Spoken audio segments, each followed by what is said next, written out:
The birds were quiet. That's how I knew something was wrong. Every time I left the house, the parakeets would finish their food and chirp loudly the moment I got back. But today, there was nothing. The silence felt wrong, like something was out of place. My heart skipped a beat as I moved closer to the cage, already feeling a knot in my stomach. The food trays were all full. I left them empty. I knew I had. I remembered feeling bad when I left, thinking about them being hungry, but now the food was untouched. This wasn't right. My mind started to race. How could I have forgotten? It didn't make sense. I backed away from the cage, confused, thinking of a reason for it, but nothing had come to mind. As I stepped back, my foot bumped into something. I looked down and saw a mop in a bucket, sitting in the middle of the floor. A mop? Why was that there? My eyes moved to the floor, and I froze. The floor was spotless, freshly mopped. It shone in a way that only happened when someone had just cleaned it. But who? I hadn't cleaned it. I didn't even remember needing to clean it. My mind spun with questions. Who could have done this? I walked over to the fridge, hoping to get some water to calm myself.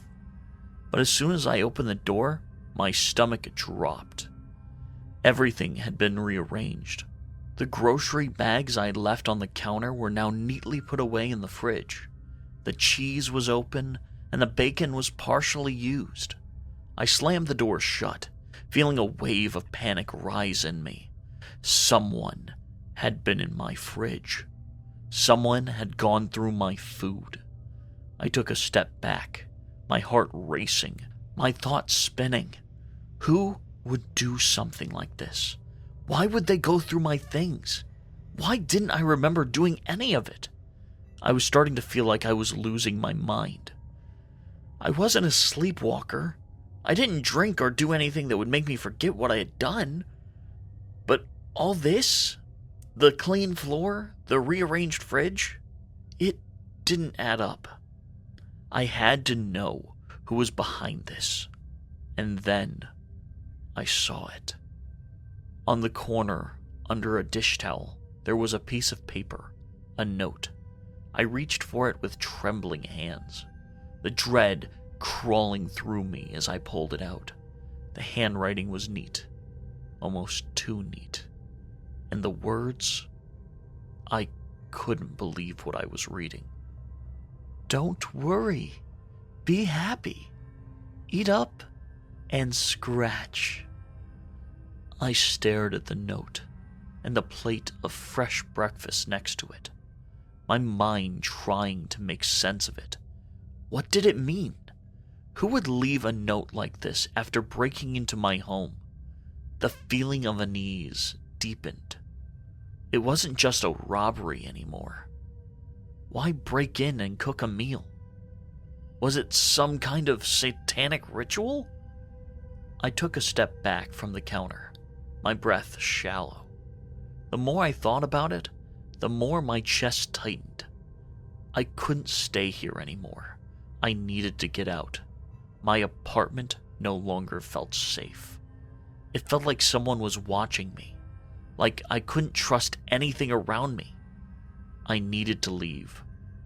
I called a friend, my voice shaky as I explained everything that had happened. I felt silly saying it out loud, but I had no other choice. My friend didn't hesitate. They offered to let me stay with them. I packed a bag and left my apartment that same day, too scared to even stay one more night. For the next 2 weeks, I stayed at my friend's house. I couldn't shake the feeling of fear that kept gnawing at me. Every little sound, every creak in the floor or knock at the door made my heart race. I kept wondering if this was someone who knew me. Was this going to turn into something worse? What if it was a stalker? Someone who had been watching me for a while? I was afraid that whoever had broken in might come back, or worse, find out where I was now. I couldn't sleep. I couldn't focus on anything. My mind kept running in circles, trying to make sense of it all, but nothing seemed to add up. But then, the news came. I was sitting at my friend's house when I heard that the man who had broken into my home had been caught. The police had arrested him.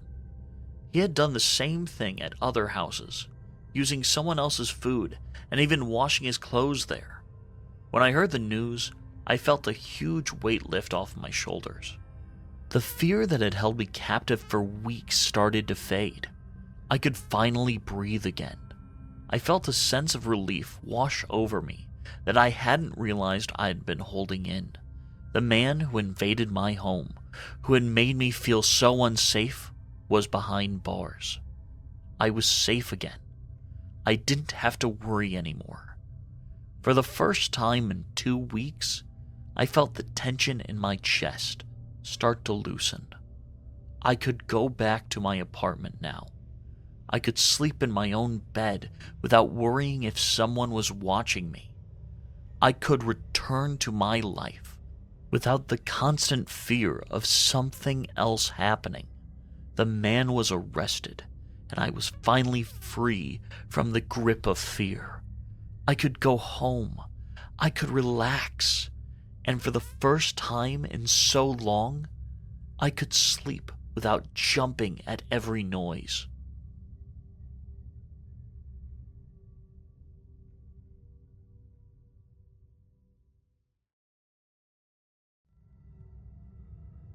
I first noticed the truck when I turned onto my street. It was a dark-colored truck, nothing unusual, but it stuck out because it didn't belong here. I know the cars in my neighborhood. It's a very small neighborhood, so anything different stuck out like a sore thumb. I stood there for a second, frozen, convincing myself it was nothing. Maybe he was just turning around, but the truck didn't move. It stopped right behind me. My hand shook as I grabbed my purse and walked faster towards my door. I glanced at the truck as I was walking towards my house. I couldn't see much through the windshield, just a figure sitting there, still as a statue. My heart was pounding so hard, I thought I might faint. I fumbled with my keys and finally got the door open. Once I was inside, I locked the door behind me, bolted it, and pressed my back against the wood, trying to catch my breath. My hands were trembling, and I could feel sweat dripping down my temples. Then I heard it, a soft crunch of footsteps on gravel outside. I grabbed my phone and dialed 911, my voice shaky as I explained what was happening. "There's someone outside my house," I whispered, clutching the phone to my ear like it was a lifeline. "They followed me home." The operator's voice was calm, steady, but it didn't help. "Stay on the line. Police are on the way," they said. Then, from the garage, I heard a loud bang. I gasped, my breath catching in my throat. The door leading into the garage rattled violently. I realized he was trying to force his way inside. "He's in the backyard," I shouted into the phone. "He's trying to get in." The operator told me to stay calm, but their voice was drowned out by the sound of my own fear. The doorknob jiggled, then stopped. For a moment, everything was silent again, except for the hammering of my heart. I ran into my bedroom and grabbed the gun from the nightstand. I never thought I'd have to use it. I never thought I'd be in a situation like this. But there I was, clutching it in both hands, my fingers slick with sweat. I crept back into the hallway, the weight of the gun pulling at my arms. The rattling at the garage door started again, louder this time, more desperate. He was determined to get in. "Stay away!" I screamed, hoping my voice would scare him off. It didn't. The door burst open, and he was there. I couldn't see much in the dim light, just his silhouette. He had something in his hand, and my blood ran cold when I realized it was a gun. I didn't think, I didn't plan, I just acted. The sounds of the shot echoed through the house, loud and sharp, making my ears ring. I didn't even know if I'd hit him. Everything was a blur. I backed away, my hands shaking so badly I almost dropped the gun. Then I heard him fall, a heavy thud onto the garage floor. I stayed frozen, the gun still pointed towards the door, until I heard sirens in the distance. Relief washed over me, but it was fleeting. My body trembling, my breath coming in short gasps. When the police arrived, I opened the door, the gun still in my hand. They told me to drop it, and I did. My arms too weak to hold anything anymore. "He's in the garage," I stammered, my voice barely a whisper. They found him lying on the floor, blood pooling beneath him. He was still alive, just barely. The officers asked me questions, but I could barely focus. My mind was stuck on his face, the way he looked when he tried to force his way in. I didn't know him. I didn't know why he'd followed me. But I knew one thing. If I hadn't acted, I wouldn't be standing here. The officers found his gun near him, confirming what I already knew. He had been ready to hurt me, maybe even kill me. The neighbors started coming out, drawn by the commotion and the gunshots, their faces blurred together into chaos. I wanted to cry, to scream, but I couldn't do anything except stand there, numb. Later, I learned his name was Oliver. The police said he would face charges of burglary with intent to commit another felony. They said he might survive, but they didn't know for sure. I stayed at a friend's house that night. I couldn't go back. I couldn't face the silence of my home. Every noise made me jump. Every shadow felt like it was coming for me. Even after the police told me he had been arrested, that I was safe, the fear didn't go away. It stayed with me, creeping in at night when I closed my eyes. I'd defended myself, done what I had to do. But the feeling of his presence in my home, the sound of him breaking in, the moment I pulled the trigger, all of it was burned into my memory. I don't know if I'll ever feel safe again, but I'm alive, and for now, that's enough.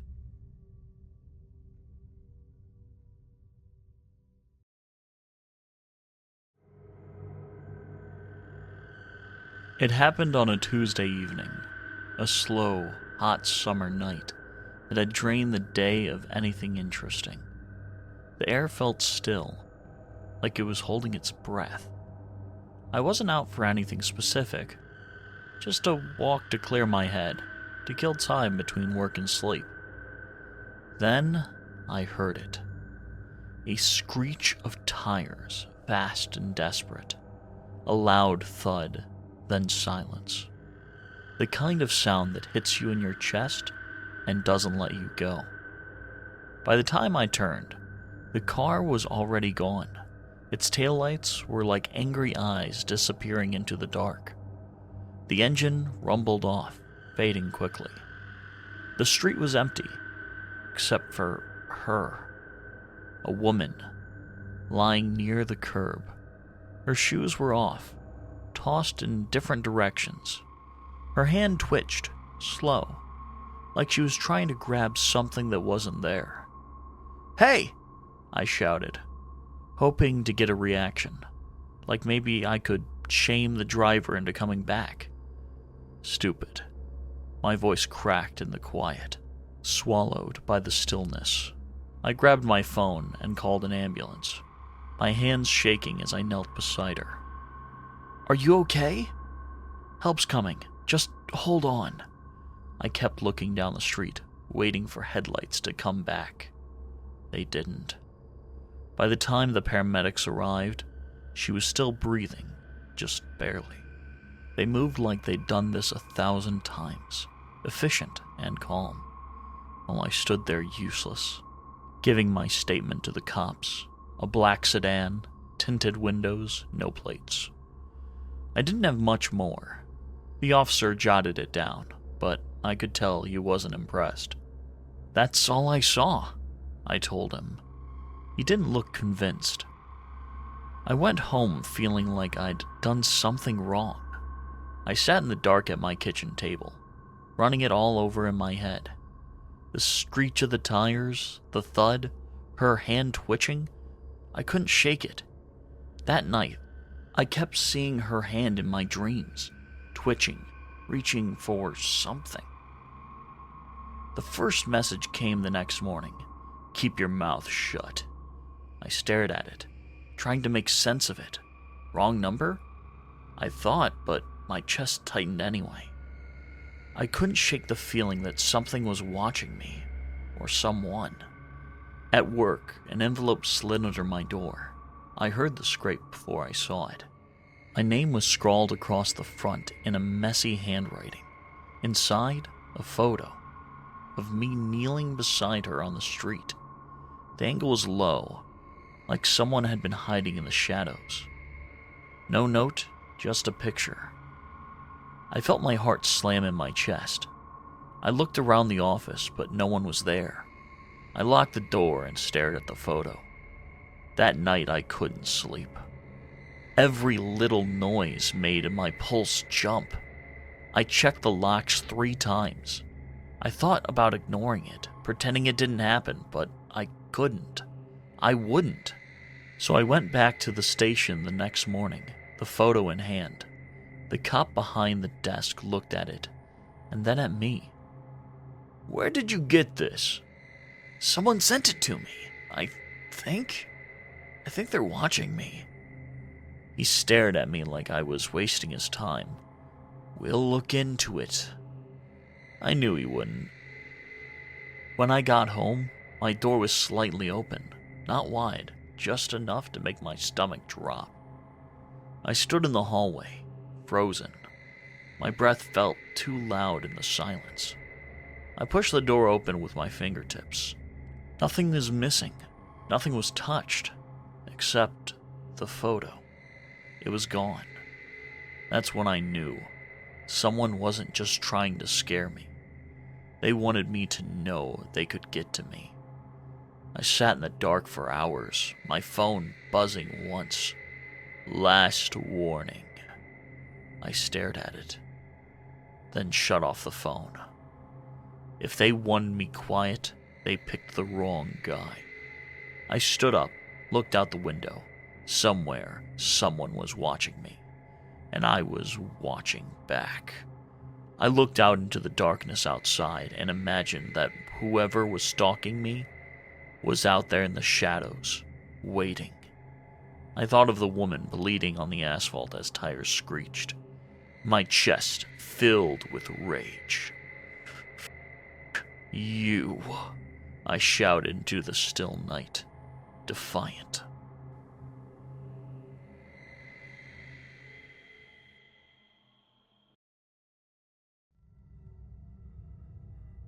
The driver behind us was obviously drunk. He kept smashing his fist against his hooter. The sound added to the cacophony of the morning traffic. "Move your bloody car," he yelled, driving so close to us that his bumper almost hit our rear. The man was acting like an idiot, so naturally, I leaned out of the window, flipped him off with the middle finger. "What a moron," my girlfriend said, and I nodded in agreement. A few minutes later, the road cleared up, and I was able to make the turn leading to the farm we were visiting. The sun was shining pleasantly, and catchy trap music blasted from the car radio as we drove through the countryside. Deborah and I were going to visit her parents for the first time. Both of us were nervous, so we didn't talk too much. We drove for a couple more miles before the silence became unbearable. "You think?" I began, before an impact jarred me and threw me into the steering wheel. The hooter sounded as the stars swarmed around my eyes, and the copper taste of blood filled my mouth. I had cut my lower lip against my teeth. "What the hell?" Deborah screamed in the shotgun seat before another impact rocked us. I held on to the steering wheel, my muscles straining at the effort, just barely managing to keep the truck from careening off the road. I glanced back to see what was ramming into us, and my blood froze. It was the same drunk guy from the traffic jam. His face was red, and his eyes held a mix of rage and madness. "Flip me off? You dare raise the middle finger to Big Jim?"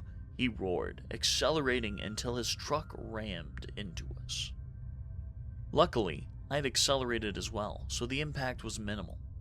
"What's wrong with you?" I shouted out to Big Jim, but my words were drowned by the wind. I put my foot to the pedal and floored it. The old truck roared across the asphalt, and Big Jim followed like a vengeful spirit. "I'm going to fricking kill you, you worthless piece of shit!" Big Jim roared again, his basso voice carrying over the sound of the trucks. Big Jim's truck loomed larger in the rearview mirror, its front grille a menacing specter of rage. He smashed into us again, and this time the jolt was more than I could manage. The truck fishtailed, and Deborah screamed as we skidded dangerously close to the edge of the road. "Hold on!" I yelled, wrestling the wheel back as the gravel sprayed beneath the tires. But the old truck wasn't built for this kind of chase, and Big Jim was reckless. Another impact sent us careening off the road. The world spun, a sickening blur of green, gray, and Deborah's terrified face. The truck rolled, glass shattered, metal screamed. When the chaos finally stopped, I was hanging upside down, my seatbelt digging into my shoulder, blood dripping from my forehead, pooling in my hair. Beside me, Deborah hung limp, her face pale and bloodied, but mercifully alive. My thoughts were spinning, and the thud of my heart was like thunder on a silent night. Then, I heard it. The crunch of boots on gravel. Slow, deliberate. Big Jim was coming. "Deborah?" I croaked, but she didn't stir. My fingers fumbled for the seatbelt release. Panic crawled at my throat. The footsteps grew louder. "Deborah, wake up!" I hissed, louder this time, shaking her arm. Still nothing. The sound stopped just outside the shattered window. I turned my head slowly, heart hammering in my chest. A pair of heavy boots appeared, caked in mud and something darker. "Think you're funny, huh?" Big Jim growled. His voice was low and gravelly, filled with the kind of malice that curdled the air around him. "Flip me off? Disrespecting me?" I struggled harder with the seatbelt, my breath coming in ragged gasps. Big Jim crouched down. His face appeared in the window, a grotesque mask of fury and triumph. "Let's see how funny you are now," he said, reaching into the car.